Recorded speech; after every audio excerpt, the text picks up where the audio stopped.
University of Athens. He's been advisor to two presidents of the council, including Professor Van Rompuy. He's been an advisor for the EC, the European Council. He's the author of several books. The other day I found one in my library called The Europe We Want, or What Europe Do We Want? It was written a few years ago, so maybe it contains the answer of the Europe we want. Maybe he can answer this question now. And his latest work is in defense of Europe, how to save the European project, or can the European project be saved? The question entails a risk. Can anyone or anything be saved? Saved from what? These are the questions that Professor Tsoukalis can answer. And we have with us as moderator Gilles Gressany, who's the founder and president of Le Grand Continent, which is an intellectual and journalistic forum that is a milestone in France when it comes to international, European, and global issues. His background is also multidisciplinary, from philosophy to political science. He studied and taught in Jean Paul, the Normand Higher School. Are you a Normalian or are you a Polytechnic? You have to be one of those things to be considered as a relevant personality in France, and he's a Normalian. He's one of those. He is doing a wonderful work at the Jacques Delors Foundation, the Bernardines also, and I've attended some of the activities he's organized. I would like to thank him for being here, because he connects us with the French intellectual world. Without further ado, we're going to give the floor to Lucas Tsoukalis, and then Gilles will moderate, and we will open our discussions that you are invited to. Lucas, the floor is yours.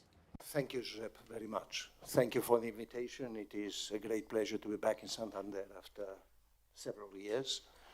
And it is indeed an honor to be invited by you to give this first inaugural lecture at Summer University, the Menendez Pelayo, and even greater honor to have the opportunity to exchange with Josep Borrell afterwards on the global role of the European Union in a changing world.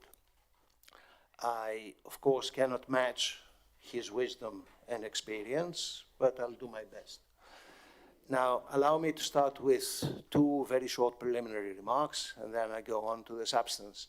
First preliminary remark is that I propose to address the bigger picture, and therefore try to connect the dots between different things, or what appear to be different things, namely geopolitics, geoeconomics, climate, technology, migration, which means that when you look at the bigger picture, there's always a risk of ending up with a fuzzy picture, not very clear.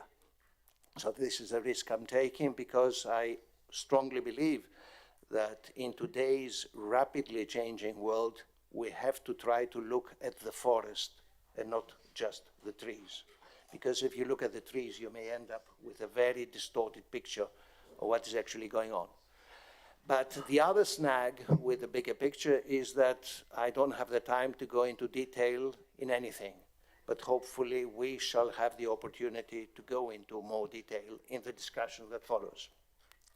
And the second preliminary remark is that because I do not have an official capacity, I shall not necessarily conform to official truth, which means that I may make some politically incorrect remarks.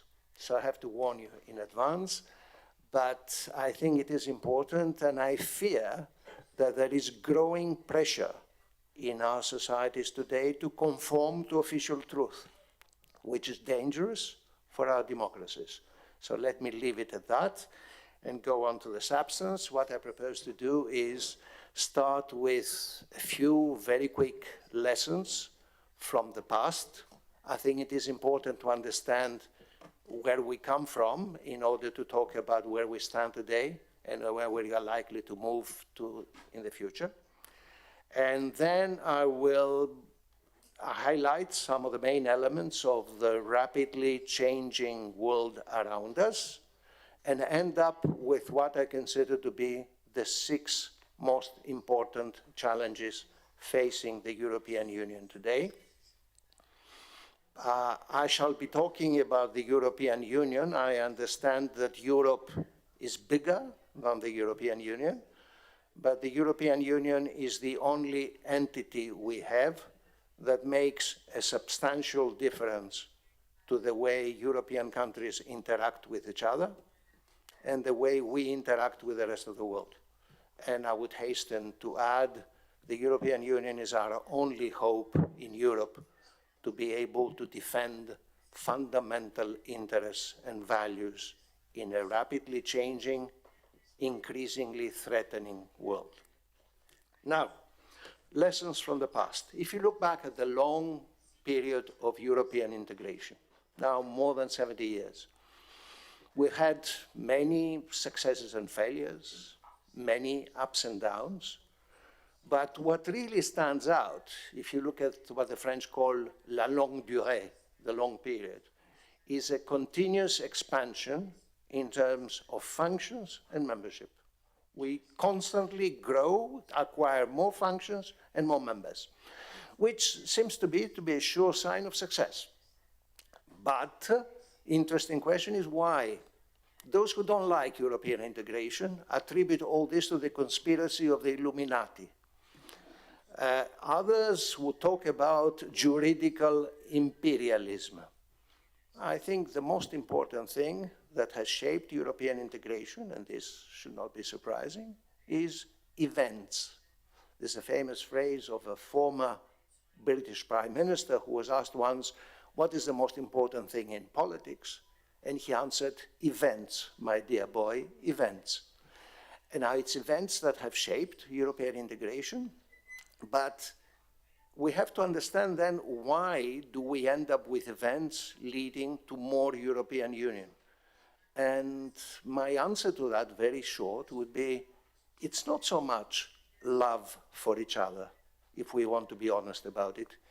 It is much more 2 things. One is the realization that we have that on our own as individual European countries, we are increasingly impotent in defending interests and values in this world.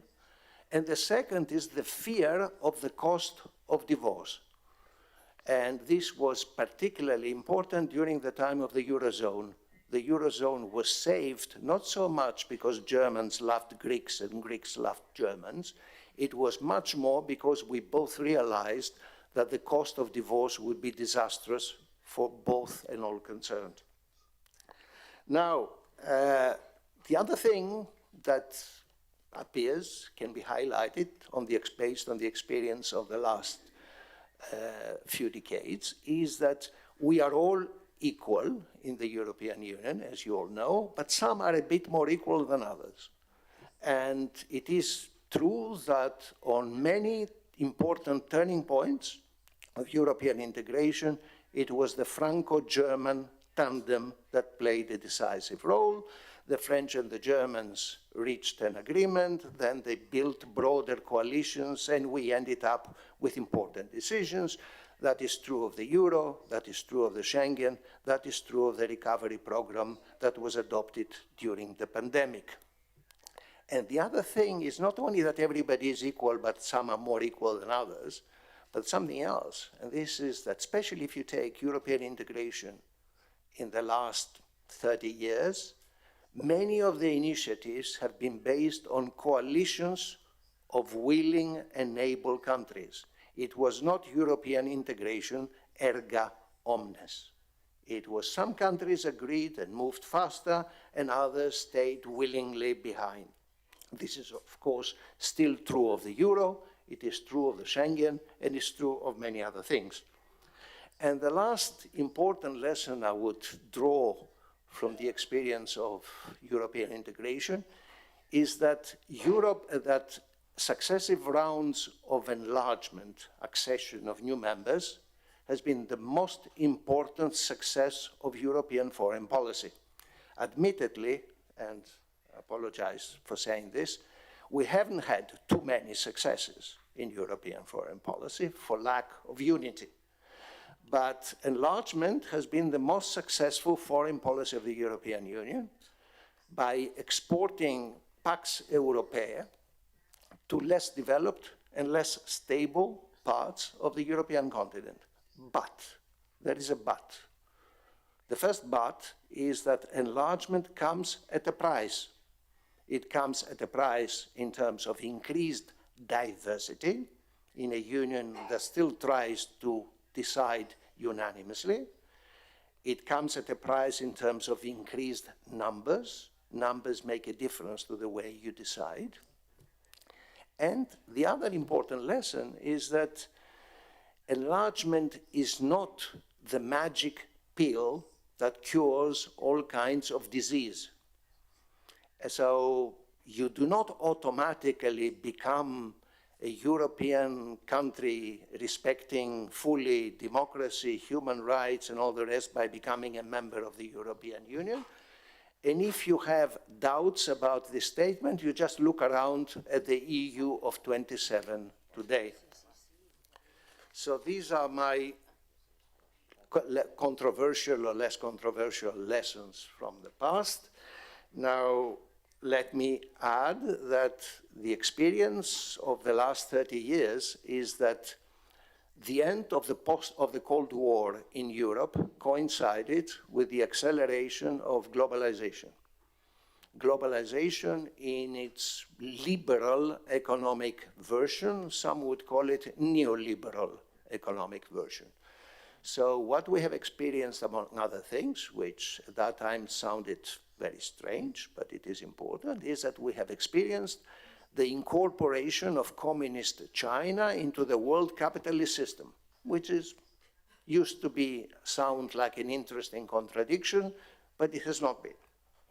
Now, during this period of peace and growing globalization, there were many people in Brussels and in many other European capitals who ended up thinking that the world consisted of ever stronger multilateral institutions, common rules, growing economic interdependence, a world in which European open economies would benefit a great deal, a world in which Europe would be able to exercise its soft power, because it doesn't have much hard power, and a world also in which Europeans would benefit, would enjoy the so-called peace dividend.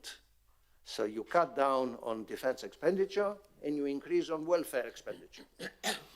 And there was always an implicit assumption in all this, and that was if things really were to turn bad, there would always be the Americans who would protect the Europeans. The Americans as the protector of last resort. Now, I submit to you that what I have briefly described is the stuff that Brussels dreams were made of for several decades. Now, the trouble is that in this rapidly changing world, such dreams are turning into nightmare. Now, let me explain how the dream is turning into a nightmare. First of all, and before I explain, I strongly believe that we are living in an end of an era. This is an era that is going and a new one is starting, and this is not going to be a very easy world. Now, how do I describe the changing world? First of all, of course, we all know war is back. War is back near our frontiers. We have two wars, one in Ukraine, the other in the Middle East. For some of our countries, including mine, Greece, the war in Gaza is closer than the war in Ukraine, geographically. We are faced with an increasingly revanchist Russia, Putin's invasion of Ukraine has put an end to the post-Cold War order in Europe, or to put it differently, the post-Cold War order as admittedly shaped by those who won the Cold War is now dead and buried. An interesting question that may not be politically correct to discuss today is whether we in the West bear some of the responsibility for losing Russia in the first place.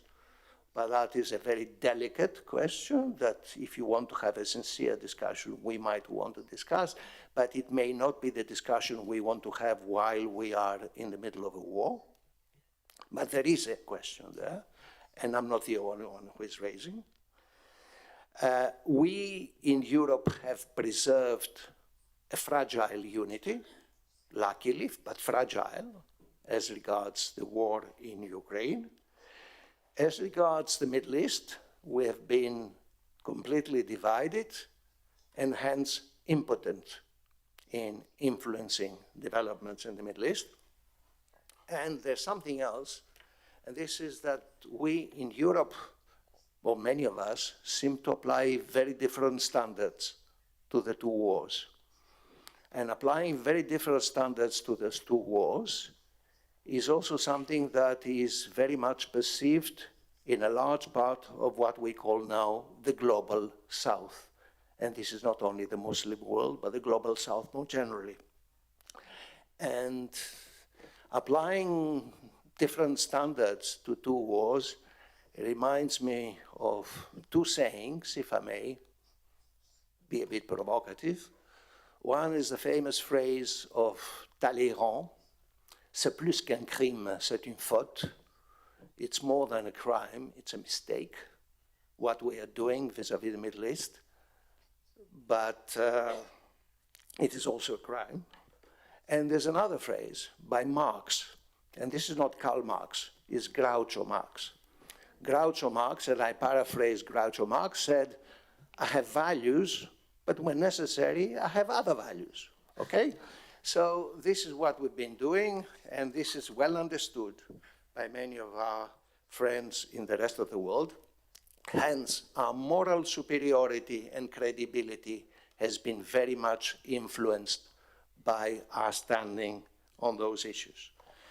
But the change in the world is not only what is happening in Europe. The geopolitical tectonic plates are shifting rapidly, violently. The unipolar moment of US hegemony seems to be over. This does not necessarily mean, of course, that US superpower will be no longer, certainly not. I mean, I think for the foreseeable future, the United States will remain certainly more powerful than any other country in the world. But it is most likely, and it's happening already, a superpower that is becoming increasingly constrained and hence frustrated. The other thing to bear in mind about the United States is that the US now has the most unequal and divided society it has had for many decades, and also a very much polarized political system, which means that US foreign policy can no longer be taken for granted. It is becoming increasingly unpredictable. Just think for a minute what may be the implications of an election of Mr. Trump to the presidency in the November elections. So, and there is something else also, and this is that the United States is becoming more nationalist, more inward-looking, and also less Eurocentric. So the Biden interlude may indeed prove to be an interlude. There is a growing attention of the Americans towards Asia, but there is also demographics. I was recently reminded by a former student of mine who used to be the head of policy planning of the State Department, Anne-Marie Slaughter, who is one of the leading American intellectuals, who said that By 2027, it will be the first time that the majority of Americans under the age of 30 will no longer be of European Caucasian origin. There will be Latinos and Asians. How many? 27, which means in 3 years' time. And this will be gradually translated into the whole American population, which means, by definition, because of demographics, the interest of the United States will be shifting away from Europe. And that has implications. And the last point, which I've not mentioned about the world that's changing around us, is regarding economic interdependence and soft power. What we've been witnessing in recent years is the weaponization of economic interdependence, which leaves very little room for soft power, and which also imposes serious risks for economic globalization, economic interdependence. Now, having said all that, and I think it's time, it's under control, I would like to highlight what I consider to be the 6 most important challenges facing us Europeans in the years to come. The first and the most difficult challenge is how to add security to our essentially peace project. We have to recognize that European integration has been first and foremost a peace and reconciliation project between Europeans, and it was largely inward-looking. Now, because of the new security threats, and because we are faced with a neighborhood that it looks like an arc of instability, look at the map, start from Russia and Belarus, go down to the Caucasus, go down to Turkey and the Middle East and North Africa. Europe's neighborhood is an arc of instability that's becoming more unstable with time, okay? Now, in such a world, you need European Venus can no longer rely just on its beauty and charm. It also needs a hard stick to use when necessary, all right? Now, adding security to a peace project means we have to change our DNA, and that's very difficult. We are not used to thinking those terms in Europe, and we have gradually to begin to think in those terms, and that's easier said than done. We shall need to invest money in defense. We shall need closer cooperation between our national armies. We shall need joint procurement of armaments, and we shall need to develop gradually a European defense industry.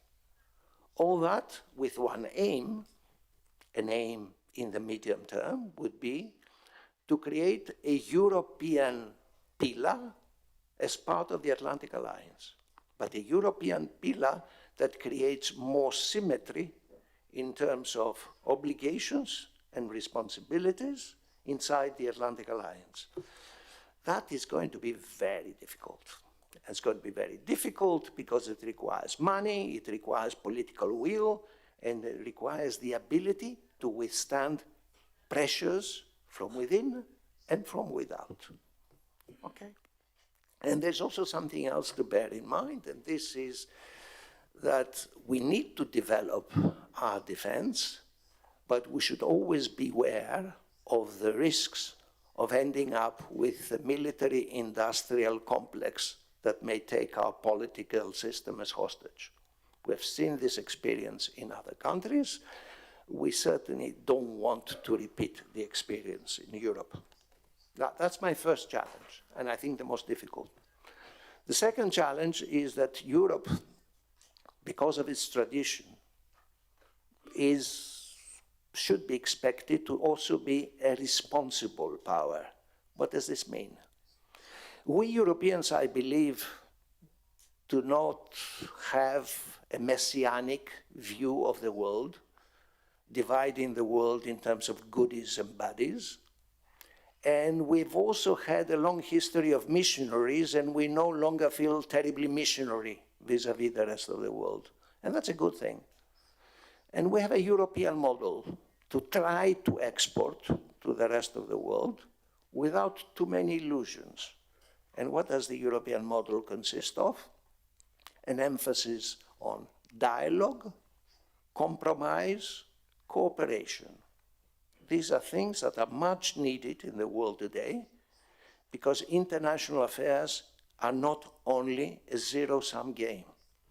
We are faced with existential challenges for the whole of humankind, including notably climate change. And for dealing with climate change, you need global cooperation. It is not a zero-sum game, it's a global public good par excellence.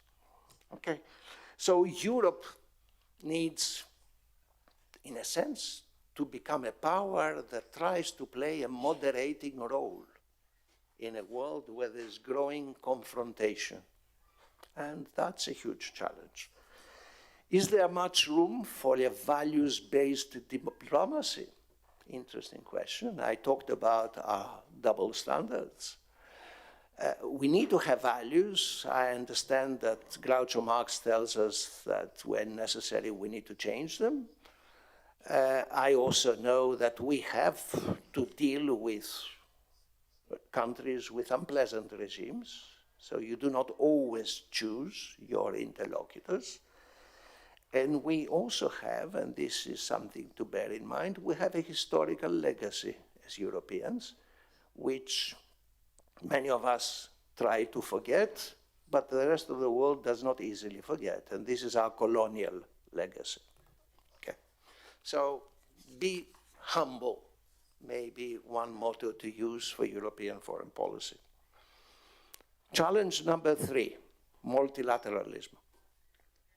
There we are faced with a choice, a dilemma.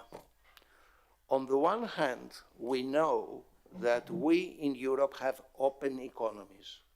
And for open economies, you need to preserve global economic interdependence. If you take, for example, figures, trade as a percentage of GDP, take the European Union as a whole. The figure for trade as a percentage of GDP for the European Union is about double that of the United States. We Europeans need trade and economic interdependence much more than the Americans do, which means also that Europe has an interest in protecting, defending a multilateral order with institutions and rules. But on the other hand, we discovered during the pandemic and during the wars that just global supply chains are not good enough. They can be dangerous because they can expose you to blackmail. They can increase your vulnerability, hence our concept of strategic autonomy in Europe. So to summarize, in this discussion on multilateralism, we need to navigate, and I will use a term, or rather a phrase from Greek mythology, we need to navigate between the Scylla of naive economic liberalism and the Charybdis of outright protectionism. Europe has to navigate between the two. And adding one word, you know that we Europeans talk about de-risking in our economic relations with China. The Americans used to talk about decoupling. I fear that the difference between the two words, de-risking and decoupling, is more than just words. There is substance. And relations with China can become, or have already become, a delicate issue in our relations with the United States. Now, 5th subject. Is Europe, or should Europe aspire to be a regional power or a global power? Important. Of course, the simple answer is both, okay? But the devil always lies in the detail. So let us start with the regional. I mentioned before that we Europeans are faced with a very unstable neighborhood. Therefore, we have to address security threats in the region, and hence also the emphasis more on defense. A hugely important question for us is when and how the war in Ukraine ends. If the war goes on for very long, this is bound to have not only economic, but other major repercussions for Europe, for Ukrainians, for everybody. I don't know, and I don't want to discuss, at least at this stage, how and when the war in Ukraine may end. But assuming the war in Ukraine ends at some point, and hopefully not in the too distant future, an important, a very sensitive question will arise again. What will be our relations with Russia? The continuation of a new Cold War with Russia, and Russia being more in the arms of China, is not a very nice prospect for Europeans. So how we handle relations with Russia will be crucial for Europe. Second is we have to try to develop a closer relation with the UK post-Brexit, concentrating much more on security. And we certainly have a government now in London that is more open to that than the Conservative governments before. Let me come to enlargement. Further enlargement towards the Western Balkans, Ukraine, Moldova, possibly Georgia, has been presented as a geopolitical necessity for Europe, for the European Union.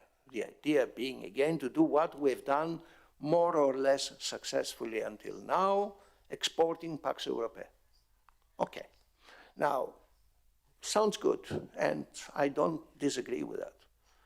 But if we want to be honest with ourselves, we should admit that without reforms, the European Union will not be ready to take new countries in, and the candidate countries will not be ready to fulfill the membership criteria anytime in the foreseeable future. So if that is all true, how do you handle this? And I believe you handle it, you put the emphasis on reforms, both for the European Union. I mean, it's absurd to aspire to a European foreign policy with now 27 and tomorrow 35 members and still talk about unanimity. It is absurd. I mean, you're not serious. Second, we need therefore reforms, institutional and other. We need reforms in the countries concerned. But also, I think we should be thinking more and more about a different concept, a different approach to accession, which means phased integration, integration by stages, as opposed to what we had until now, nothing or everything, and more differentiation within the European Union, even more differentiation than we've had until now. Middle East, are we ready to accept the consequences of our impotence on the Middle East? We can discuss it if you want, but it is a depressing impotence that we have as Europeans. I believe that Africa is bound to become a top priority for European foreign policy, for security reasons, for immigration reasons, for everything. And Africa is a continent that we haven't spent enough attention until now, and I think it's about time we change. Now, all this is regional. This is our region. What about global power? I think Europe certainly is a global power as far as economics is concerned. We are the biggest trading partner in the world, and that automatically makes you a global power. We certainly have sensitivities, interests, and history in Latin America. Who am I to say this in front of Spaniards? We have sensitivities and history in Asia, But the idea that Europe would be, among other things, a Pacific power is, if I may put it bluntly, nonsense to my ears. Okay, so I have been provocative enough. I come to my sixth challenge, which is demography and immigration. European population is aging and shrinking. We are reduced in numbers every year, and we're getting older. The average age of a European citizen is already the highest among all continents in the world. It will be even worse in the next 15 to 20 years. For the very simple reason that we have very high life expectancy and we don't procreate. Okay, so our deaths numbers are bigger than births. And we live long. Now, which means that for economic and other reasons, we need to import people. We need immigration, a steady flow of immigration every year. But it will have to be regulated immigration to the extent possible, because unregulated immigration risks bringing fascists to power in European countries. It's as simple as that. And that therefore means that we in Europe will have to reconcile the almost irreconcilable, which means economic imperatives, which mean you need more immigrants, external pressures which are going to grow. The pressure of immigration is bound to increase in the future, and this will present Europeans with very difficult choices and sometimes force us to adopt ugly measures, if we want to be honest about it, and also reconcile all this with internal resistance. Immigration is a key issue on the political agenda in every single European country, whether we like it or not like it. So we have to deal with it. Now, I just realized that out of the 6 challenges, I forgot a crucial one, and I don't know why I jumped over it, and this is technology. Technology is very important because, I mean, without a thriving economy and an ability to be one of those who shape the technological revolution, our security, our prosperity, and our democracy are at risk.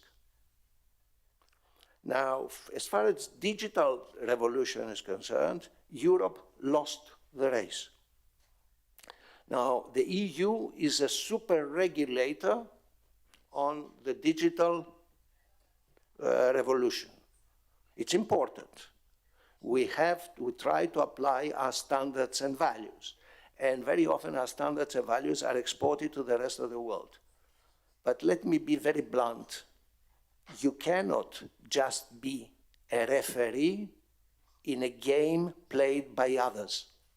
So Europe as a regulator, while the technology is controlled by American and Chinese multinationals, is not a viable option. And now, key question is, what do we do not only with digital revolution, but with the artificial intelligence revolution, with robotics and all the rest? And if the experience of the digital is repeated with AI, then Europe's future is not rosy at all. And it's not just a question of economics. It is a question of our way of life and our democracy, because the new technological revolutions offer life-transforming opportunities, but they also endanger the functioning of our democracies and our individual rights as human beings. And being just a regulator will not be enough. So what do we need there? We shall need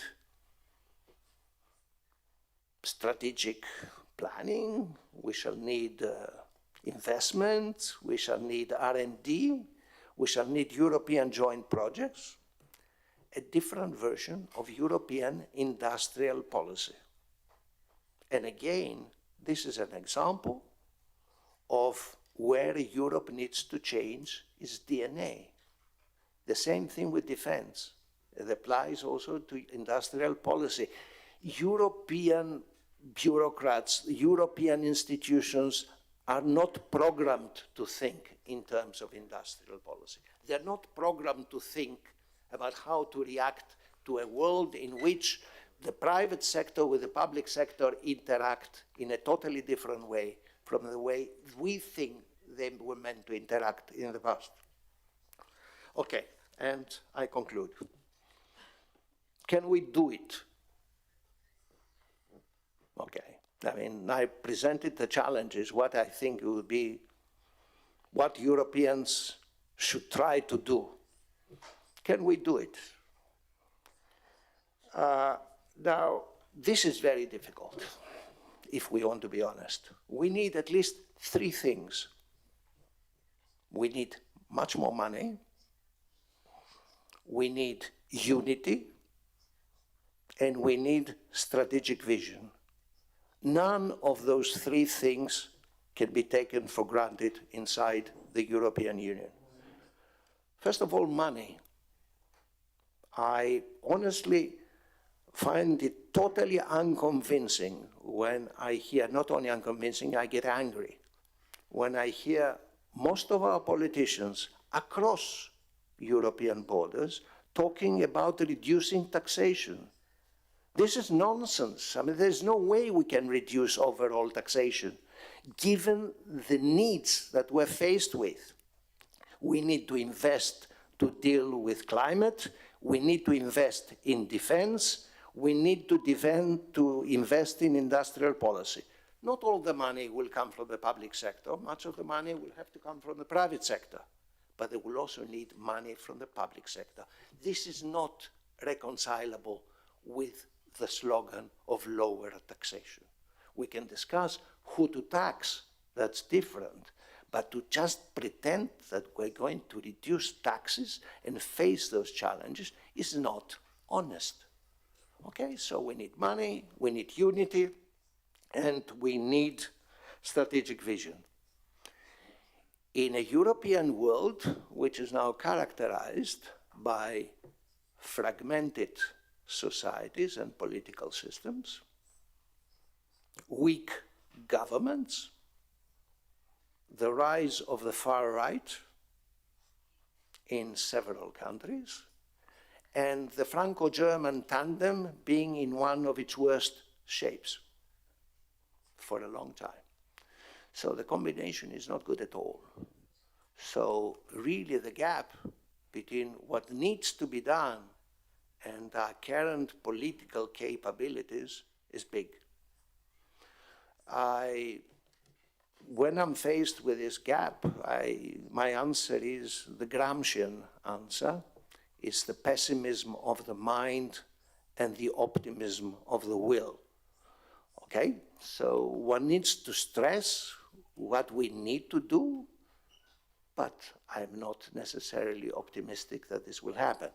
But to conclude, we should never forget what it will mean if we fail to address those challenges. If we fail to address those challenges, Europe will be not only a continent with a shrinking and aging population, but Europe will be a declining continent, more and more impotent in its capacity to address and defend our fundamental interests and values. And that is not a nice prospect. Thank you.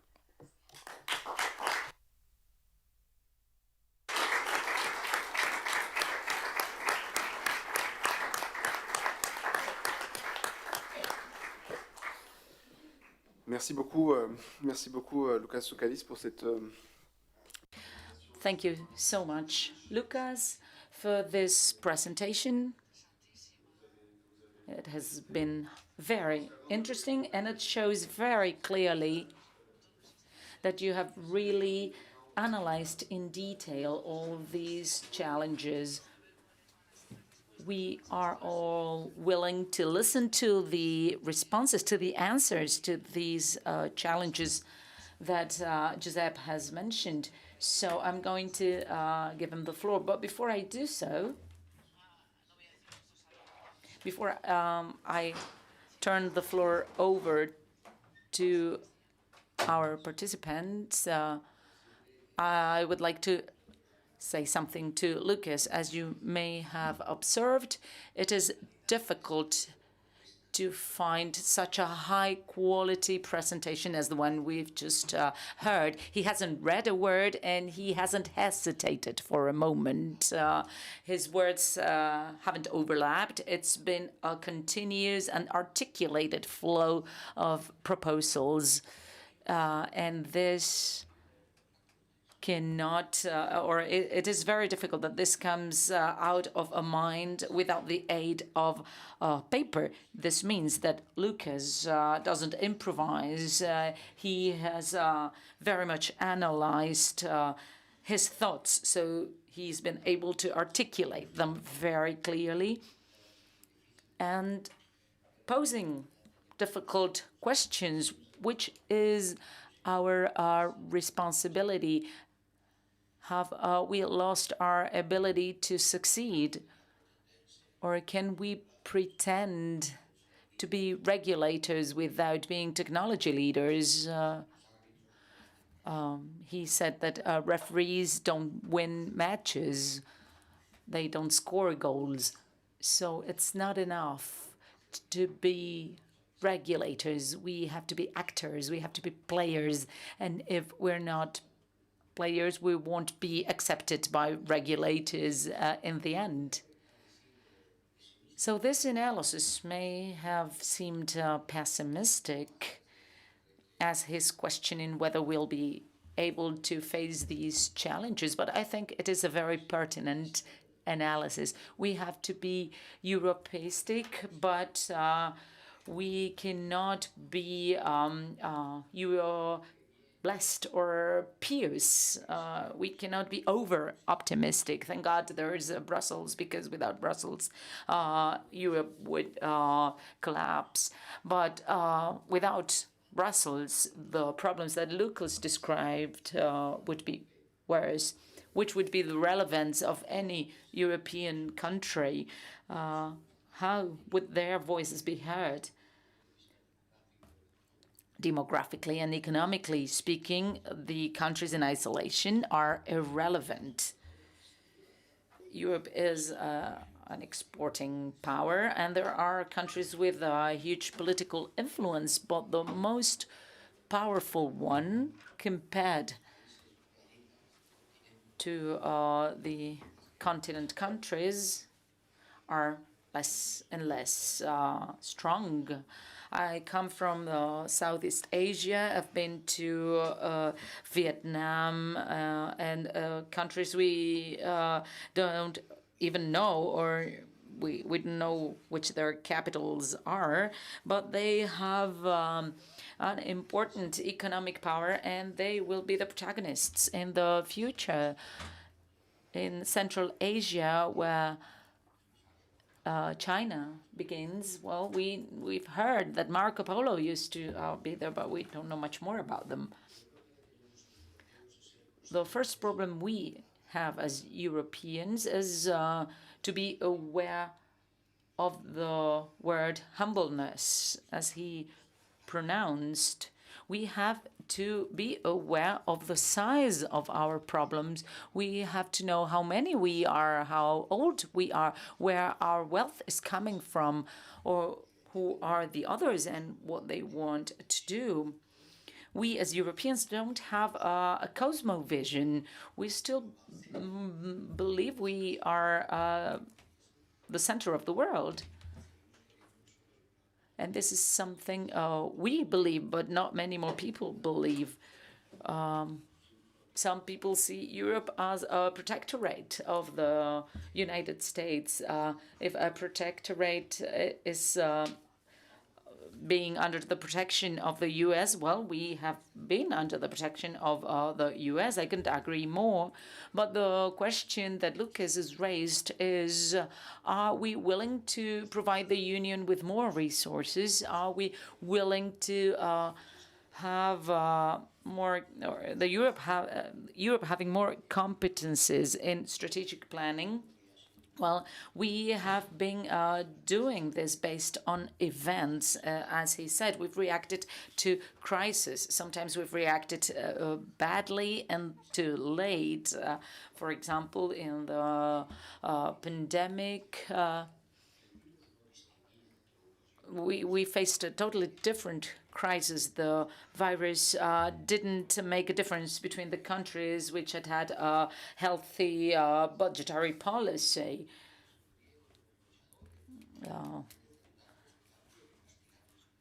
Whereas in other crises, for example, the Greek were seen as spending too much money and maybe not deserving help. But we didn't react until we had the green light from Germany and France. We didn't react until these two countries met and approved an economic package, because the economy was at a halt and we would collapse otherwise. So if Germany and France wouldn't have given the green light, we wouldn't have gone forward. And the 6 challenges you have posed are vital. Is it possible to enlarge without reforms? Well, it's not impossible. Is it desirable? Of course not. Is it feasible? I don't think so, honestly. It is almost impossible to approve things unanimously with 27 countries. So if I have to imagine what my successor will have to do when there will be 37 countries, because size matters, is something quite daunting. Also, heterogeneity matters, because if you want to mix very different ingredients, it's going to be very tough to have a homogeneous mix. The more heterogeneous the ingredients, the more unstable the mix. Sometimes you may try to mix things such as water and oil, and it would be impossible to make them blend in. This is sometimes associated with the political weakness of some of the founding and mortar countries. It shouldn't be me saying this, but we have a coalition government in Germany. We don't know what kind of government we'll have in France. So the 2 driving countries have a lot of domestic problems. The lack of unity has also sterilizing. You've been even harsher when it comes to the war on Gaza, for instance. And as you said, I'm following your thread, actually. There is also post-colonial resentment, which has re-emerged after COVID. There is also another resentment with the post-COVID response, which has been the anti-imperialism response.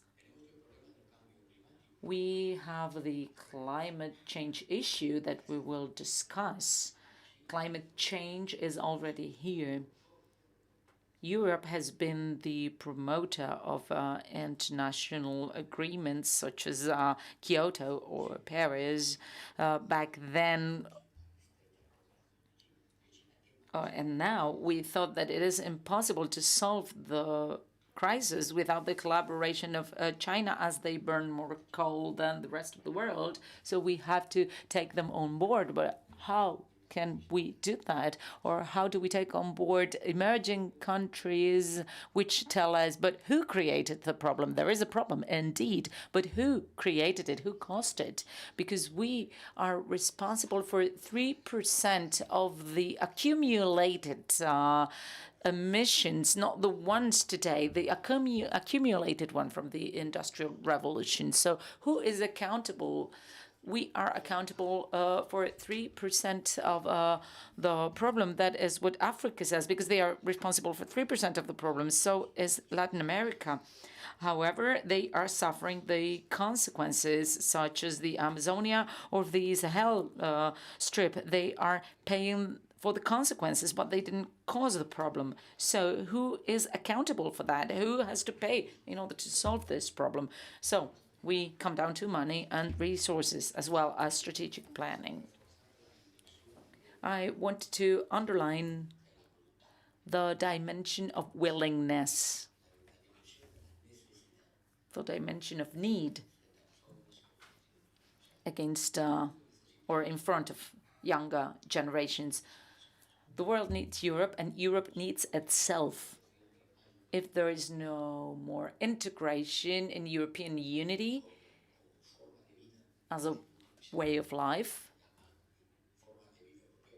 there is a commissioner who's responsible for defending the European way of life, which is a bizarre title, of course. Is there a European way of life? Yes, there is, but it cannot be taken for granted. It is based on politics, on economic prosperity, and social cohesion that is stronger than anywhere else in the world. These are the three strengths of Europe.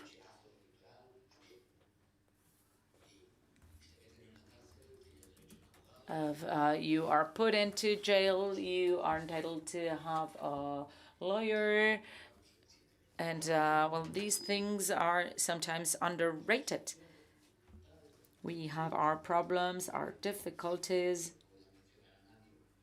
I will not mention particular cases.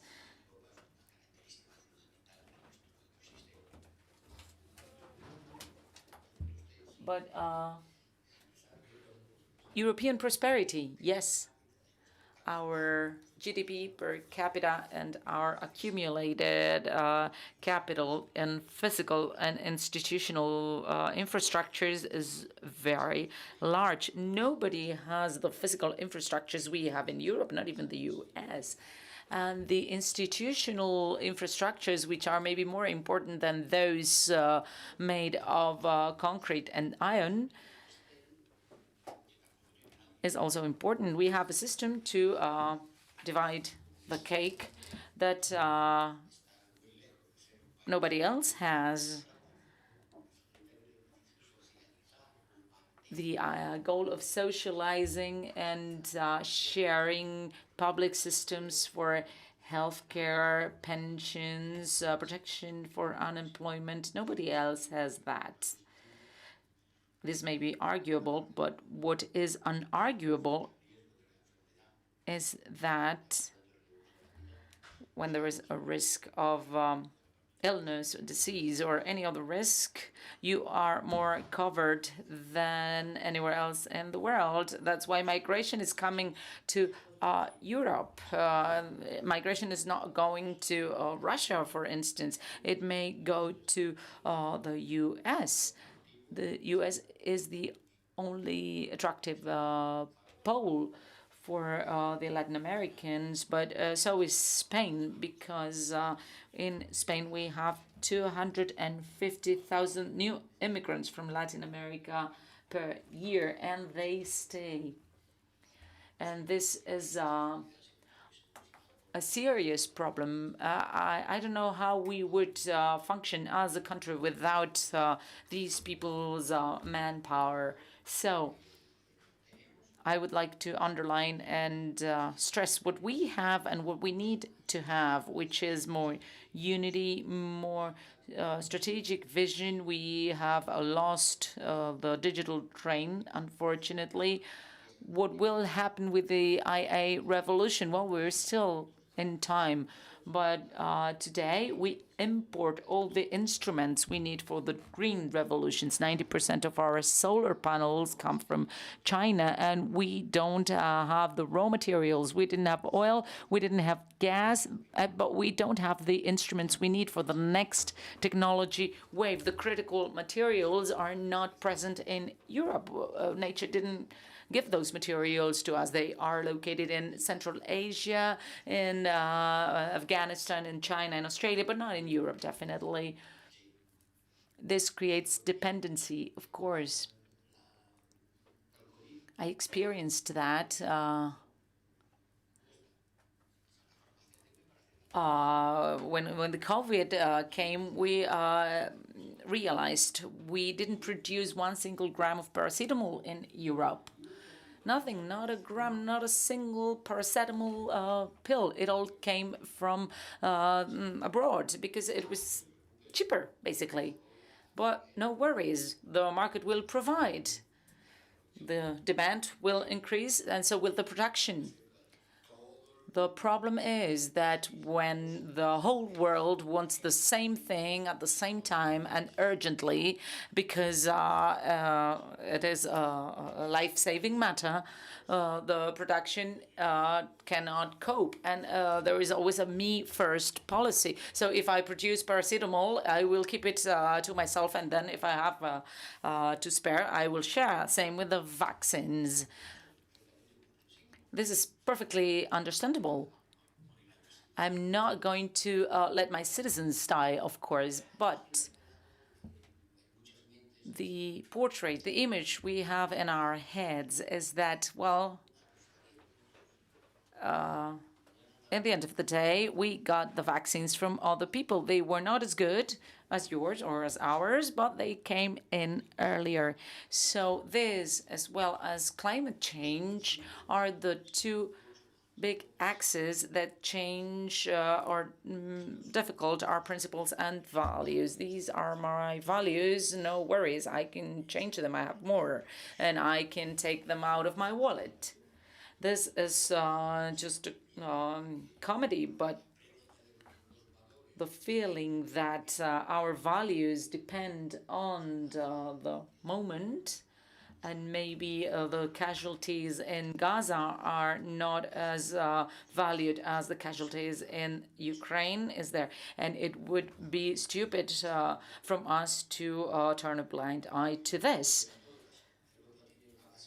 But Europe has a solid basis on which they can project on, which is the accumulation of capital during the industrial and colonial era. Now it's we're paying the toll, but ever since we invented the steam machine, Europe has built strong structures based on political values and a division of power that we shouldn't lose. I think they are not endangered. The danger is the discourse on the reduction of taxation, because that leads to a lower cohesion, and that is what Europe can bring to the world. Then there is an issue on security. The British now want to come closer to us, and now they want us to work together in defense. But the question is, which is the autonomous defense capability that Europe wants to have? There is no alternative for NATO.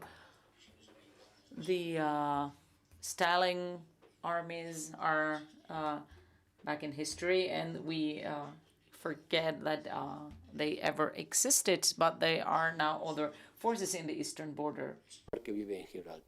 But the situation is different. The gentleman that lives in Huelva, in the south of Spain, will see things very differently from coming from Vilnius in Estonia, where I've seen the Russian army on the other side. And my family, for example, was deported on 2 times to Siberia, and we don't want to be the third generation. And in the south, Gaza is not seen in the same way by Cyprus or Finland. So that's the situation. And Europe is going to be marked by its response to the tragedy in Gaza that we will be addressing another day. But today, let's focus on the great issues that we can comment before giving the floor to the audience. Gil, you have the control.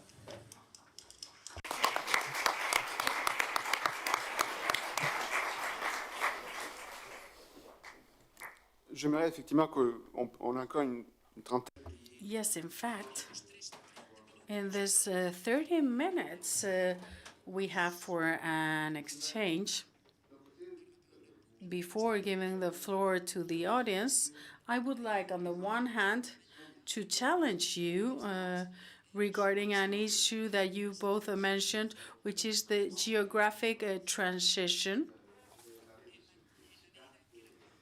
Because the EU sees itself as a territory. You've talked about an arc of instability, and there's an area, the Mediterranean, and I'm sure there will be a commissioner for the Mediterranean in the next cycle, because it's a typical European space that doesn't have coordination agents that have been really integrated. So it's the situation of the Mediterranean is very complex with France, Spain, and so on. So I would like to know what's the view of a Greek that is a president of the foundation that studies international relationships, and what is, you believe, the weight, the importance of the Mediterranean in this geopolitical transition? Another issue I would like to hear you both comment is that we usually hear the talk about the optimism of freedom. But maybe we should change this around. Today we have more reasons to be optimists than a will to put in place policies. Let me give you 2 examples. If we look at the world, we always have the feeling that Europe is more marginal and is more weakened. However, if we look at the middle classes emerging in the planet, as soon as they try to go into luxury and so on in love, they will go to purchase in Vietnam. Ferraris is the most purchased product in the whole world in the automotive sector, Ferraris in Vietnam. And we continue to see Europe as this land chosen by the migrants. They decide to come here, so there must be something in Europe. So those that are very rich or very poor want to come to Europe instead of other places. So we should ask ourselves, why aren't we able to structure with this appeal and expectation that already exists? Why can't we structure a positive project that is able to create paths that allow the convergence of everything you've mentioned? I don't know who would like to start. Maybe Lucas? Presented a slightly less optimistic picture, because I think it's important to stress the difficulties, the challenges, as opposed to simply say how good we are. Let me reverse this and say that I have no doubt that we in Europe have the most democratic systems and the most civilized societies throughout the world. We have societies that are inclusive, with the most developed welfare systems. We have individual rights that people are jealous of in the rest of the world. And we have also the experience of European integration, which, let us stress this, it's been the most successful political revolution of the last second half of the 20th century, the beginning of the 21st. I mean, we're talking about countries that had spent centuries fighting each other, we Europeans, I mean, and we also used to have this terrible habit of exporting our wars to the rest of the world. And we've been engaged in a revolutionary experiment for now 70 years in trying to share sovereignty with each other, in creating common institutions, and relying on compromise and cooperation. I mean, this is an incredible act that one should be proud of. Of course there are difficulties, of course it is not easy to agree, but when you think of the alternative, you're proud and you're happy with what we have.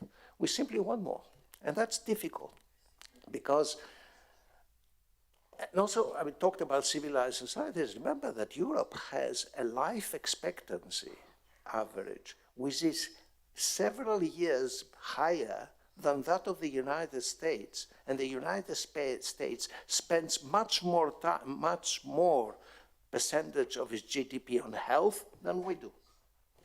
Not bad, okay? And I agree with you that Europe is the place that many people want to come and live. It is not necessarily a very dynamic economically region, judging from the experience of recent decades.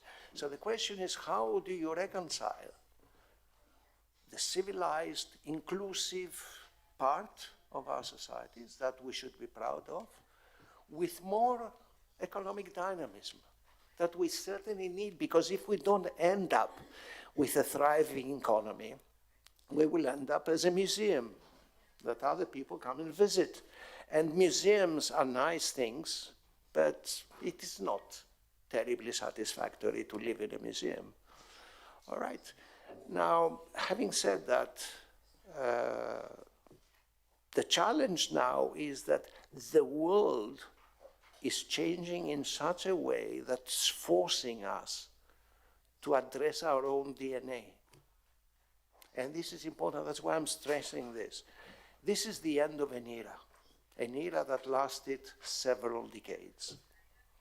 We Europeans assumed a kind of world that was fine, and we made the best of it while it lasted. But it's no longer there. The world is changing. And you need to adjust to this new world.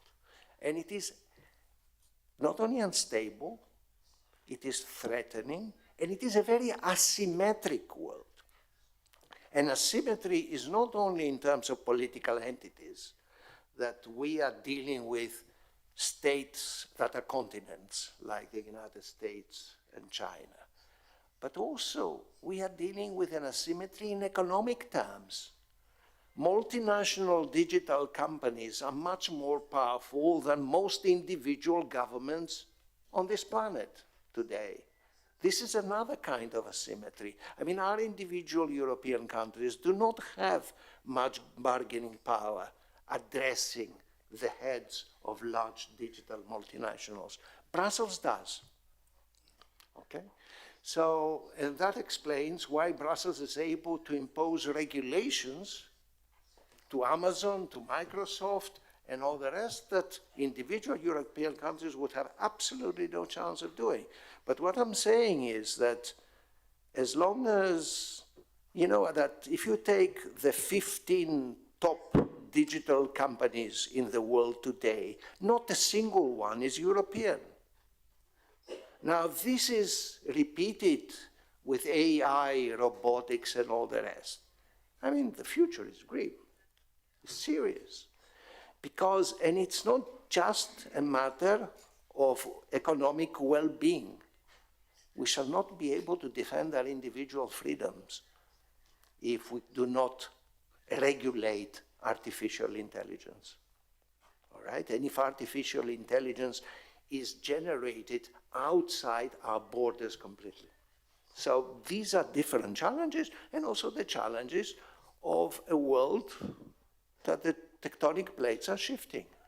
I mean, Europe will have to handle a relationship between US and China that's going to be extremely difficult. And we can recognize, of course, I mean, we shouldn't be naive. We know that China has been a free rider as far as the rules of the World Trade Organization is concerned, no doubt about that. But we should also recognize that the rise of China in economic terms is not just because of subsidies. It's other things. I mean, the fact that the Chinese, in the course of only a few years, have become the biggest producer of electric cars is not just state subsidies. It has to do with massive investment. It has to do with a level of technology in China that is very high indeed. I mean, China is no longer just an imitator of technology produced elsewhere. It is a producer of technology. It is at the forefront of technology in many areas. So the question is, how do you handle this relationship? The United States' attitude, reaction towards China is economic, but it is not only economic. For many Americans, it's interesting. If you take China, it's one of the few subjects that unites the two main political parties in the United States. They all agree. It's, if you want to put it impolitely, it's China bashing, or if you want to put it politely, it's handling the Chinese challenge. But for the Americans, it's not just an economic challenge. It is a challenge to US hegemony in the world. And that is important, and let us be honest about it. How Europe navigates, it's going to be very sensitive, because the American pressure sometimes to take measures against China will not necessarily be in the interests of Europeans. How do we define our interests? First of all, we should be able to define our interests before trying to defend them. But we should be able to define independently our interests. And that's difficult. Now, let me come to the Mediterranean. Yes, I mean, we are all Mediterraneans here on this side of the table. You know that the European Union and the European community before has tried all different versions of Mediterranean policy without much success. Let's be honest about it. All versions of our Mediterranean policies have not produced much. It is true that we are faced with most governments that may not be the most pleasant governments to handle. We're talking about authoritarian regimes in virtually every single country of the Mediterranean. Israel is an exception, but being a democracy does not necessarily ensure that you are respecting fundamental rules of international law, if I may put it again very bluntly, and that's unfortunate. But so we need to, so I talked about Africa as a top priority, but the first priority of your African policy is how do you handle the North African part. The Middle East, as long as we are divided, and we're deeply divided, we're not going to play any role in the Middle East. We're not playing any role in the Middle East today. But what is the European position on the Middle East? It doesn't exist. I mean, Josep, I'm sure, knows this much better. He probably has been frustrated as a result. But Europe doesn't exist on the Middle East. The only thing that Europe does is pay after the destruction. And then the destruction follows again. And then we pay again. But, you know, this is not a particularly successful policy. And I'm glad that we may end up with a commissioner for the Mediterranean. The question, of course, is what do you do with it? And because the Mediterranean is important strategically, but it's also the road through which immigration comes. And I talked about, I agree, we need immigrants, but we need also to regulate immigration. And that's not going to be easy.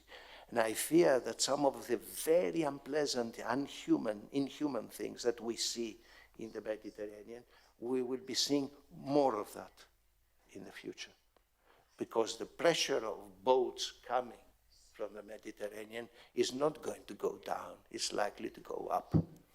And how you handle that, if you want to be honest about it, is not easy at all.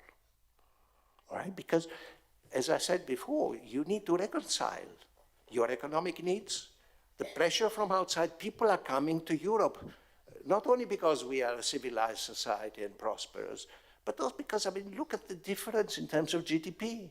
If you take the north side of the Mediterranean and the southern side of the Mediterranean, we're talking about multiples of GDP per capita. You're not surprised that people want to come here, and now they know how we live, because they watch it on television, they watch it on their iPhone every day. All right? So how do you handle immigration? I think it's almost an impossible issue. And Europe has ignored Africa, and not only North Africa, the whole of Africa. The Americans, I mean, the Russians, the Chinese have been playing game in Africa. We have been constrained and largely unsuccessful in dealing with Africa. But I hesitate to say more about Africa because the person sitting next or to my left knows so much more than I do. Have I answered your question? Yes. Africa we will discuss this afternoon because we will have with us the former president of the African Union and former president of Senegal, and we will discuss about it. The first travel of the European Commission president, Ms. von der Leyen, was to Addis Ababa to meet with the African Union Commission. It's willing to send a signal. Africa will be very high in the agenda. First travel to Africa, not to the US, not to Africa. It was an important signal, no, of African matters. And it was very good, and we discussed, and then we proposed 300,000 million euros of investments, which are slowly coming. But little by little, our interest to Africa has been, I'm not going to say vanishing, but not being implemented as much as we claim at the beginning of the mandate. First, we have lost ground in the Sahel, all the Sahelian territory from the Gulf of Guinea to the Red Sea. We were there, we are not. We have been invited to leave. In Mali, in Niger, Burkina Faso, Central African Republic, Chad a little bit less, but also Sudan is in the middle of an awful war that is not even a news in the newspapers. So much more people being killed in Sudan than in Ukraine, for sure. And then Somalia, Ethiopia, Eritrea, Mozambique. But to pay attention to Africa requires to mobilize many, many more resources. Much more. Not a little bit more, much more, because the demographic growth, it's a matter of cultural, not only economic, but cultural fabric in the Saharian. To tell people from the North Africa wants to go to Europe. What they would really want to go to Europe is the sub-Saharan people, where every woman has 8 children in average. Nigeria. 8 children in average. And where climate change is a desertification process makes people have to leave. Well, where they are going to live? Well, there is the Sahara in the middle. What a pity. They have to go through the Sahara. And then they reach the sea. They have to go across the sea. They try. They try, and they will try. So regulation of migration, for sure. But which kind of regulation? Because don't forget that in Europe there is political forces who say clearly no migrants at all. Not a single one. We don't want them. And these people are represented in the European Parliament. They are even creating political groups with the motto, less Europe. Not more Europe, less Europe, less integration. What it is an issue of Brussels willing us to do what they want. No. Well, Hungary is holding the presidency of the European Council today. Prime Minister Orban is sending this message. I'm going to create a group of the European patriots, which in fact are national patriots, not European patriots. It's not European patriotism yet. The patriotism remains something in nation state and even at a lower level, regional patriotism. We have overcome the conflict of identities. We don't kill each other anymore, but we are far away of creating a common identity. One thing is to overcome the fight of identities, and another thing is create a supra-state identity. I am European, yes, by cultural reason I am European, but at the end, what does it mean? Which is the degree of commitment? Which is the size of the European budget? Which is the size of the European budget to make? 2% of the GNP? 1% of the GNP, oh my God, so much, 1% of the GNP. 1% of the GNP. What do you want to do with 1% of the GNP? Then the nation states continue doing the same thing, and then we created a team Europe all together. I can tell you how difficult it is to work all together. Team Europe. All the member states have to put their capacity together, being coordinated by Brussels. Mediterranean. Commission to the Mediterranean. One first problem that we have is the complexity of our institutional setting. Who is able to make the difference between the European Commission, the European Council, the European Union Council, and the Council of Europe? Who is able to make the difference? Even myself, I make mistakes. The Council, which Council? What Council are you talking about? The European Union Council, the Council of Europe, the Council of the European Union? Well, you go to Vietnam and you try to explain that. And they say, we want Europe to come. Who is Europe? Is it the Commission? Is it the Council? Is it the European Council? They don't know exactly. And you know, this story that nobody knows which is the full number of Europe, that's not true. They know perfectly which number they want to talk. And they choose the number. That's different from one to the other. Yes, everyone chooses the phone that is better for their interest. I want to have a special relationship with the Council. No, with the Commission, it depends. So when the Commissioner for the Mediterranean will be traveling around, to whom he represents? To the Commission. And which are the powers of the Commission? And then will come someone else called High Representative for European Foreign Policy. Who represents him? Member States. Well, do they make the difference? This is something that we are not very much enough aware of how the others look at us and the complexity of institutional setting. Is it possible to simplify and to make it to be more functional?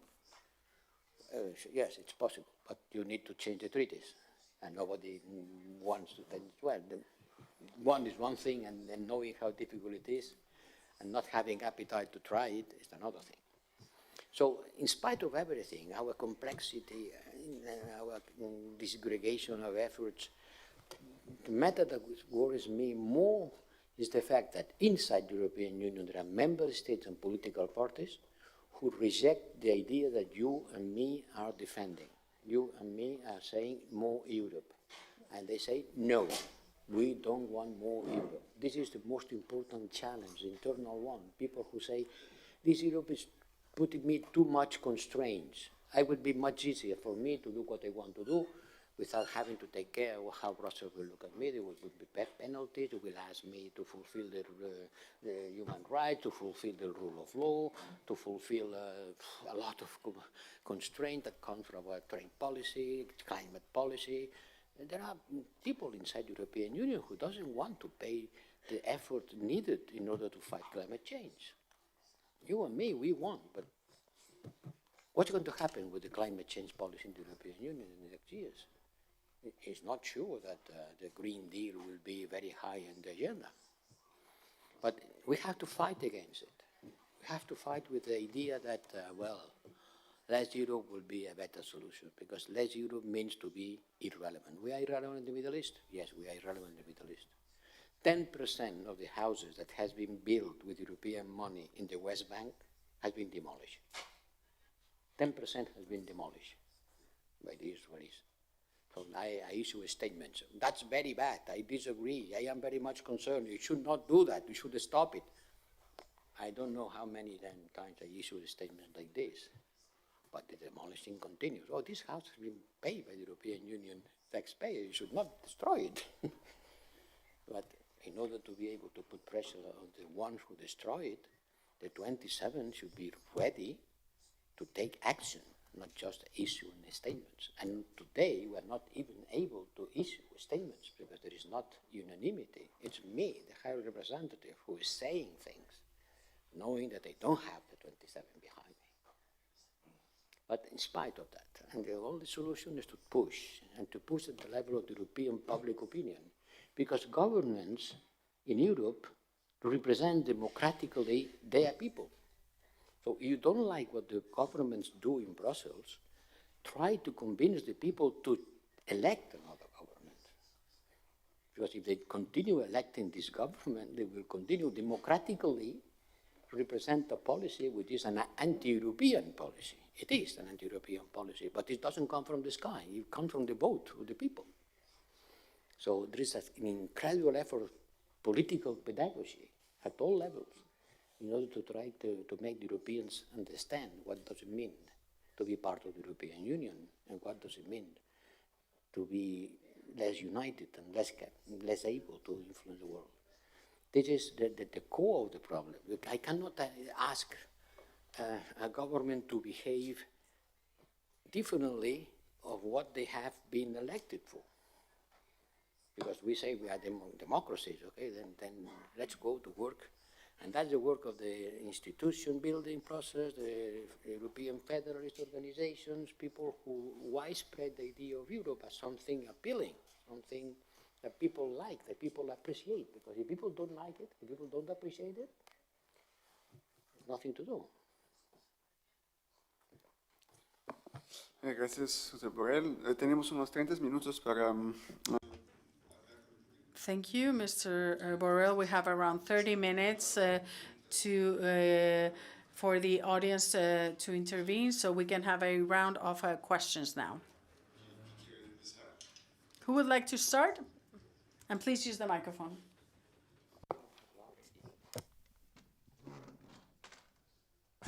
Thank you very much, Professor Tsoukalis and HRIP Borrell. This was fascinating. So I'm Yves Tiberghien from University of British Columbia in Canada, but also Sciences Po Paris. And just to push to the origin of the argument, Professor Tsoukalis, isn't the core problem a clash between perception, ideas on the one hand, and reality on the other hand? In other words, while we're living through the biggest power transition, hegemonic transition, interregnum of global order in over a century, well, in economic power, it'll be 150 years. In power term, it's 45, since 45. The Europeans are often depicted, along, by the way, with Canadians and Japanese, as the last true believers in Francis Fukuyama's end of history, when the reality is fundamentally moving much faster and history is reasserting itself with a vengeance. I'm often sitting in high-level summits, in particular, for example, between US and China, discussing the global economic order and the future of the world, and Europe is not mentioned once, let alone individual countries. They mention Japan, India, but I don't hear much about Europe or Canada, for that matter. And so, if this is a gap between the European mind, which is both, the success of European Union, but also the legacy of 300 years, 500 years of Enlightenment and Western dominance that is coming to an end, how can the European mind catch up with reality of the world to be able then to tell governments to reduce that gap between ideas and reality? And other comments I hear about Europeans in the world, because of that mismatch, right? Many people in China, in India, in Africa are aware of that gap. And then they say either Europeans are naive or they're hypocritical, because sometimes they cite for core interests and not values while professing values, or delusional. And so, but it's all about this gap between perceptions and reality of the world today, and how can it be addressed at the roots?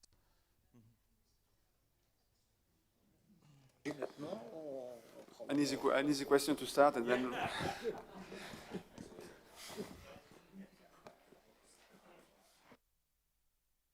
Please, Lucas. Okay, okay. At the, there is a question there. Yeah.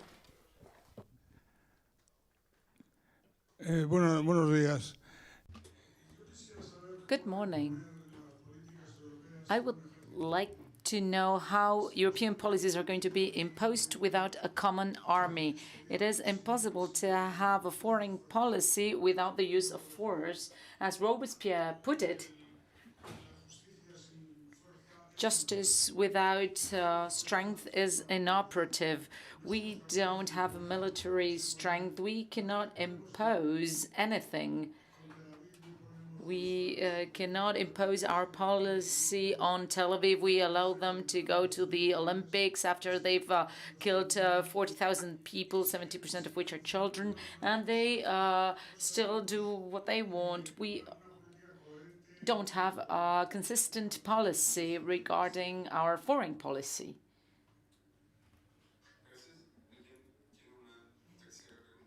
A third question, maybe?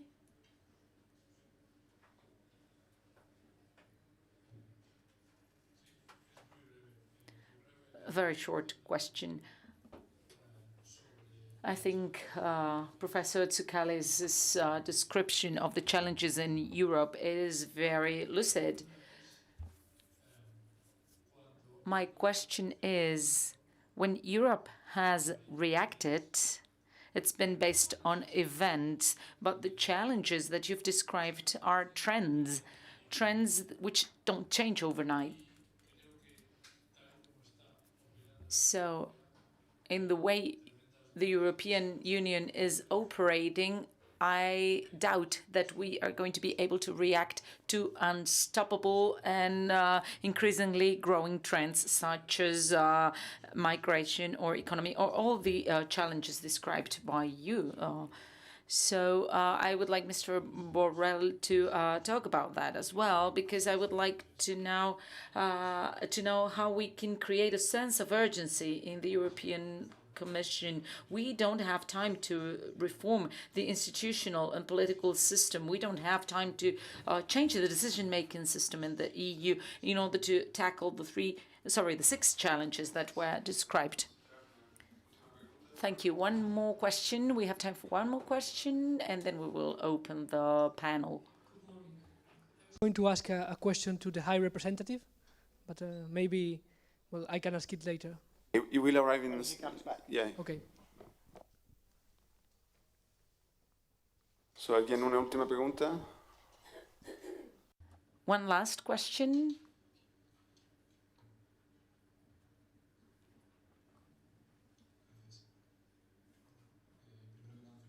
First of all, congratulations on a magnificent presentation by the professor and the High Representative. I come from QUO EUROPA. We are an association that is based on people's perspective on the European Union, in particular young people's perspectives. And I would like to comment on one of the persons from the audience who has spoken before. It has to do with the perception of the European Union. This works from the perspective of the citizens. We cannot work in any way or we cannot do foreign policy if we have a problem of internal perception. People don't know what the EU is, why it works, and why it is important. So beyond the challenges that you have presented, which are very important, my question has to do with the strategy that the EU has in order to make Europeans involved in a project that is giving us so much, but looks very distant at the same time. Then Borrell is back. We can take your question. Giuseppe, we have a question for you. Please. Yes, good morning. I would like to ask the High Representative a question regarding European security policy. It has been reported last month that the EU was going to double its funding for the Rwandan forces that are taking part in a mission in the Cabo Delgado province of Mozambique. And I would like to ask the High Representative what would be the goals of this mission and whether Rwanda's role in the Democratic Republic of Congo make it what we could call a stabilizing actor. Thank you very much. Thank you. Thank you for these questions, and maybe you can begin with Lucas and then... Now, regarding the first question, namely whether Europeans are suffering from or facing a big gap between perception and reality. Okay, as a polite explanation for our reaction is that reality is changing so fast, and reality very often is unpleasant, that we don't want to face it. So I'm not sure always it is a gap between perception and reality. It is a refusal to face reality face to face. I'm going to give you an example. We had the experience of 4 years of a Trump administration. We expect that, assuming that Mr. Trump is re-elected, a second Trump may be more difficult, this is a very diplomatic way of putting it, than the first. And I remember, I've been in meetings in Brussels, not with Josep, whenever I mentioned the US, people didn't want to talk about it because it was the kind of elephant in the room that we don't want to face because it presents very awkward decisions and choices for us. So sometimes it's like, you know, the famous Chinese thing, we don't see, we don't hear, we don't talk. Because what we should see and hear makes it very awkward. Now, we are living in a world where increasingly might becomes right. And we want to be a soft power. All right, not easy, because soft powers don't have a much margin of maneuver if there are no rules, and if the most powerful dictate their decisions on the rest. And so that's what I meant by the transformation of our DNA. It's extremely difficult, and it requires boldness to face reality.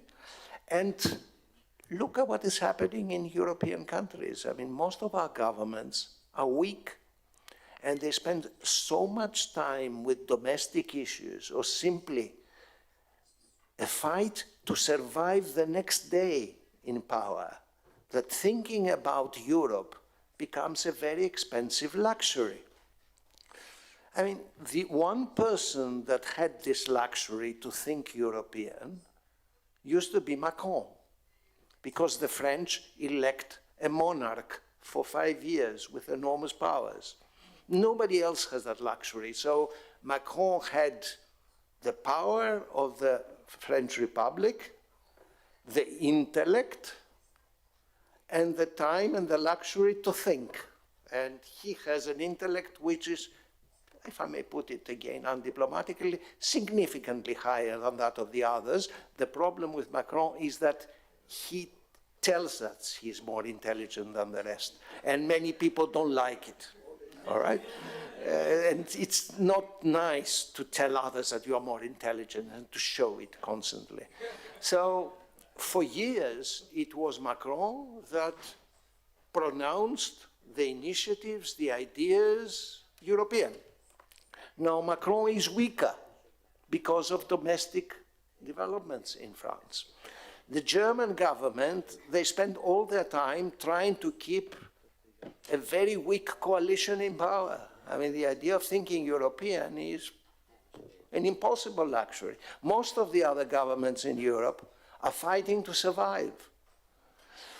This is not an easy scene to produce difficult, unpleasant decisions. So I'm not sure it's just a gap between perception and reality, is that reality is very uncomfortable.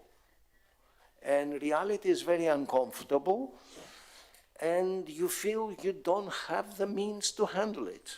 So that would be my reaction. Yes, sure, can we have a European foreign policy without a European army? I talked about the need to create a European defense pillar, but that's going to be very difficult. That's going to be very difficult because, to put it bluntly, you need money, first of all. I mean, our peace dividend of the Cold War, at the end of the Cold War, is over. Many European countries after 1990 shifted money from defense to welfare. And now it has to go the other way again. And they may also need to increase taxes. These are not popular things to say to your electorate unless you educate your electorate. And that's not easy. So a European army, we need a European army, and we need a European defense industry. And if we want a European defense industry with joint procurement, again, if I may be undiplomatic, our American allies will not always like it, all right? Because the American arms industry is very powerful, and it's a very big export, all right? So you have to deal with domestic resistance here and with foreign resistance.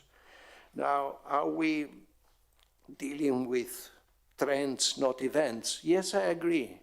That's why I talk about the end of an era. It's no longer just individual events. The world is changing its shape. And Europeans need to think collectively, what is their place in this new world, which is not going to be easy or comfortable. But we need to do it. The alternative is really very bad.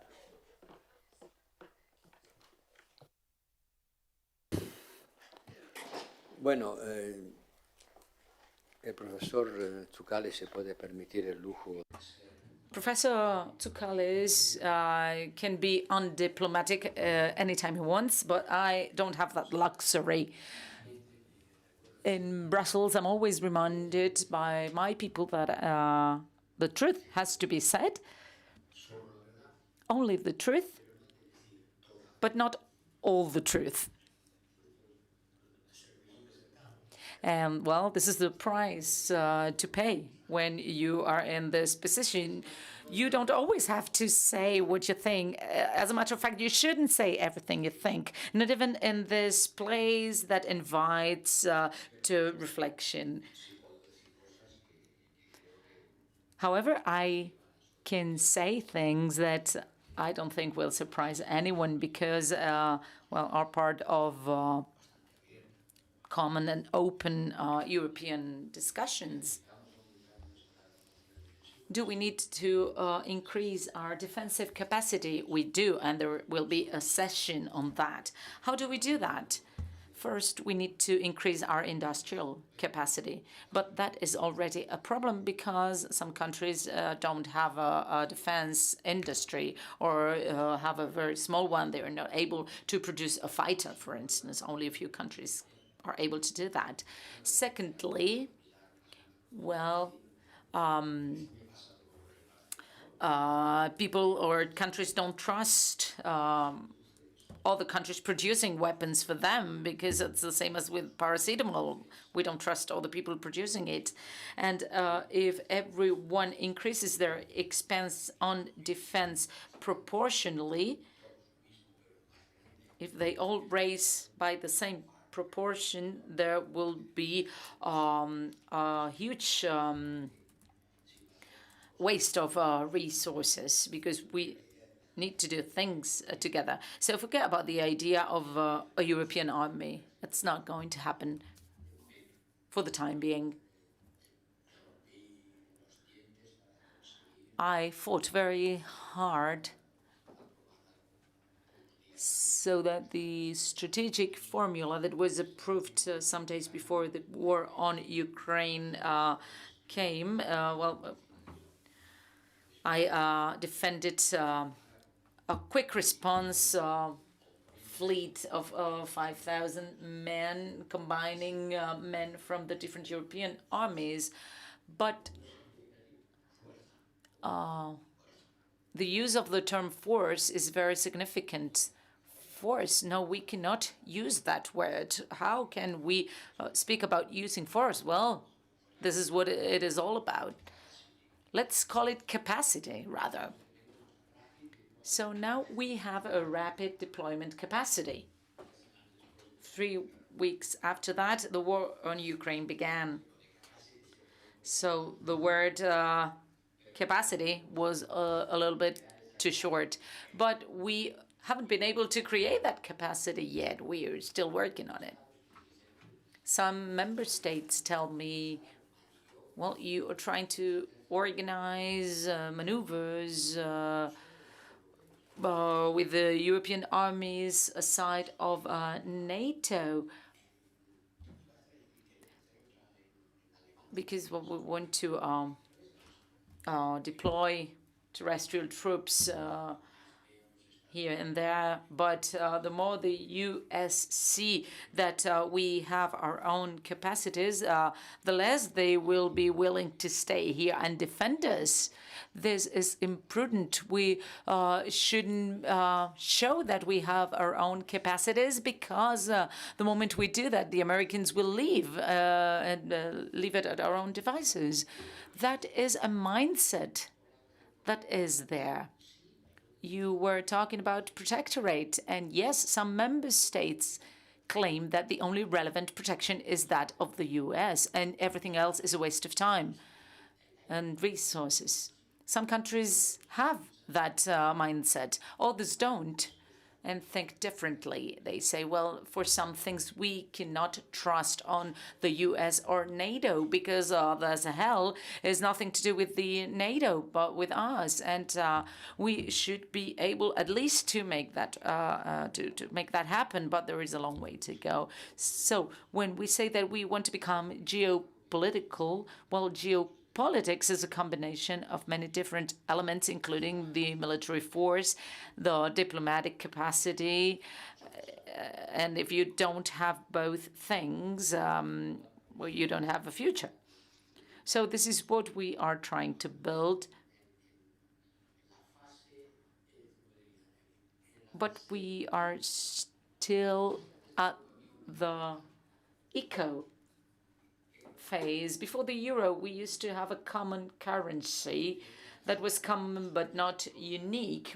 Each of us had one, but we had another one that wasn't for everyone. Historians may remember that. After that, we leaped towards the common and unique currency. Now we don't have national currencies, we only have one. We are very far from that in the sphere of defense. We have a unique European army. Well, that is not going to happen. It's not going to happen overnight, and it's natural that it is so, because the army is the ultimate expression of sovereignty. Armies, currencies, and borders is what defines sovereignty. Army, currency, and borders. European states have erased borders. They have eliminated national borders. So what is left? We have common currency, so all we have left is the army, but this is going to be very difficult to produce. This leads us to difficult situations because, well, you have to take these decisions unanimously. Some people say we should have stayed, we should have gone, and well, it is difficult to reach unanimousness, and this is one of the major hurdles we have in order to have a common policy. There's an example with Rwanda, as you have mentioned. We have very varied opinions among the different member states, so we don't have a common EU position. Funding Rwanda to be in Mozambique, yes, we have done that because it was much more reasonable to fund an African army, which is in their own nature, instead of sending a stabilizing European force, which is complicated in Mozambique. We have provided resources. I'm not sure whether we're going to double or increase that funding, but we've been funding the African Union force deployed in Somalia for more than 20 years. Without that, the situation would be even worse, and Somalia would have been disintegrated. The matter hasn't been solved, but we are doing our best. We are not going to deploy forces in Somalia or in Mozambique, but we can help the African Union do it because they have the right people to do that. We are asking African countries to send a peace force, a peace mission to Haiti, which is quite far from Africa, actually. But to say the truth, if we want to bring peace to Haiti, which is a poor country without any government, we as the EU cannot do it. Latin America cannot do it. The US cannot do it. So we need intervention forces from Africa. Haiti has a very strong African component, so they can do the job. But of course, we need to fund it. We are going to have to pay for it. That is the Czech diplomacy, as you may say. But which country is willing to send their troops over to Haiti? None.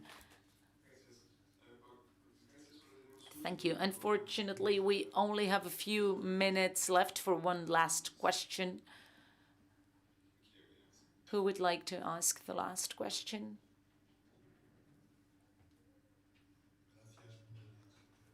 Thank you very much for your interventions. They have been very interesting. I would like to know whether we need a European constitution or not, and if so, when?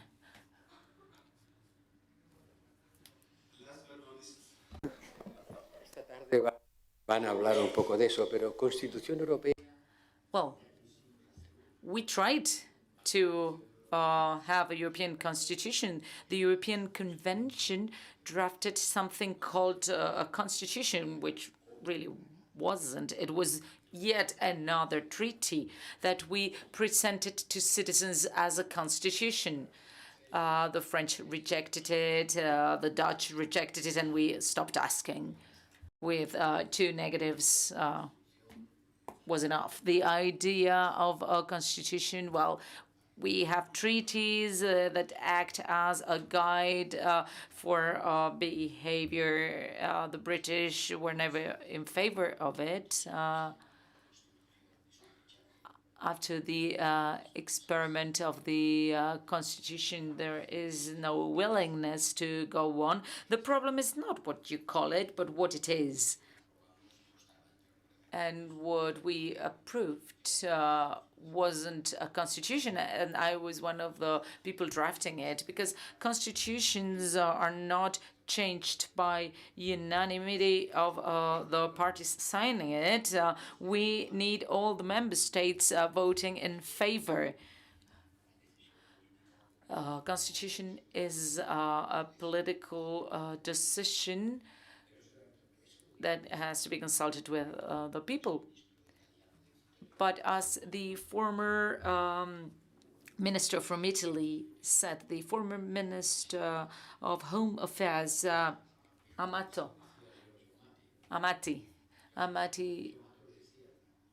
said we call it a constitution, but it really isn't a constitution.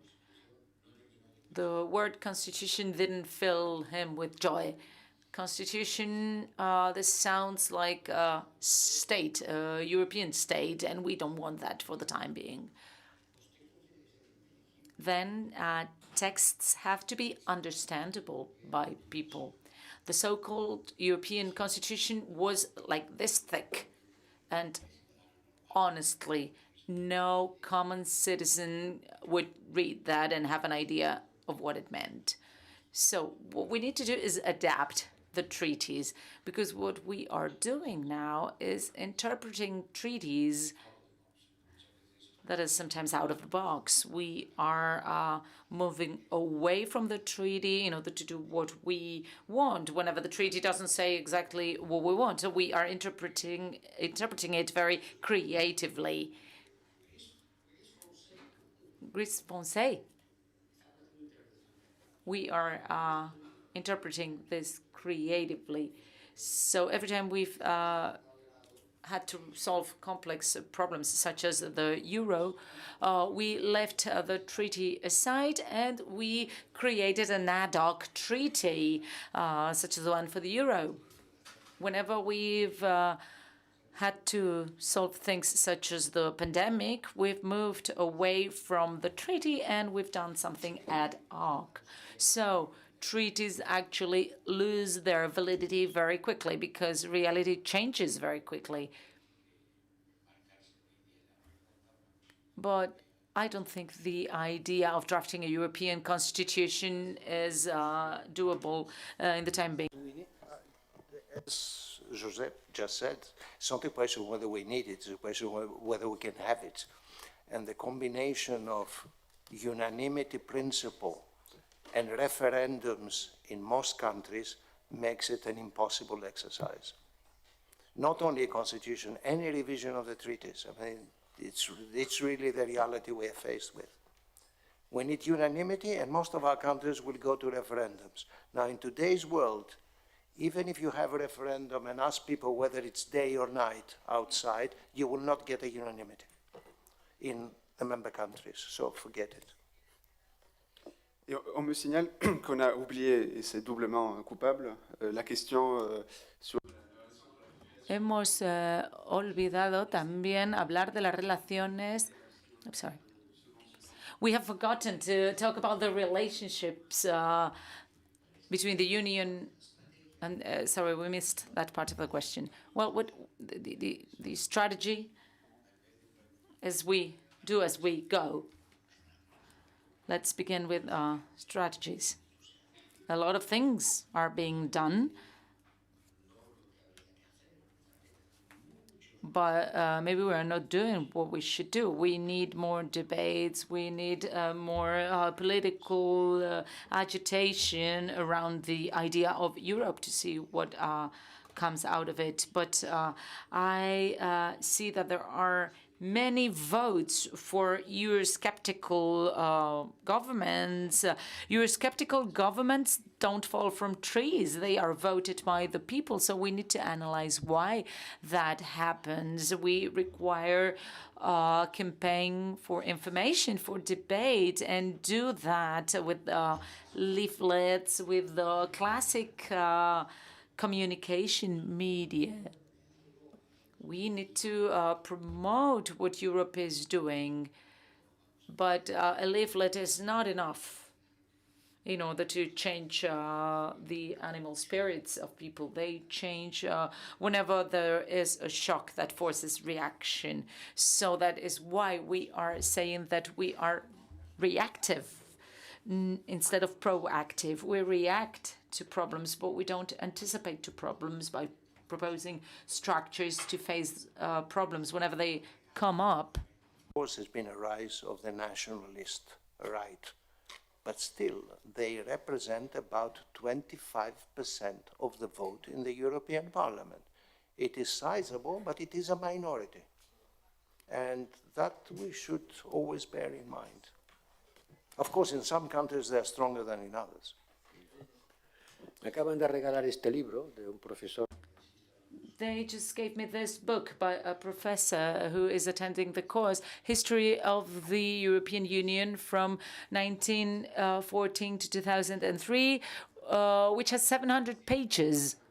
This means that it's been a long road. A lot of things has happened, and it's great that someone collects them all and explains them. But we should extract the substance from this so that citizens understand this process, because this is very good. It shows the complexity of all the process that we have experienced, the change in treaties, etc. Do you remember the Treaty of Lisbon, which said that Europe was going to be the most dynamic and performant digital economy in the world. This is something we said in the Lisbon Treaty. It is written down in an even more assertive way.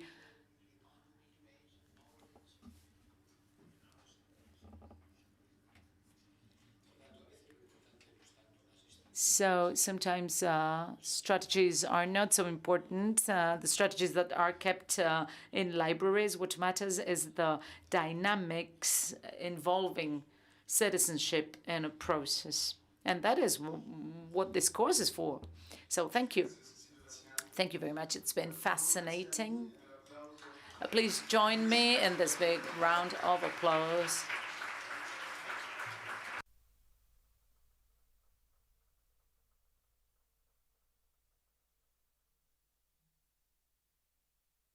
Muy bien, solamente tenemos 10 minutos de descanso.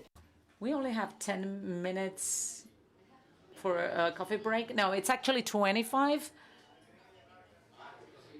Okay, we will be back at 12:30, so we have 25 minutes.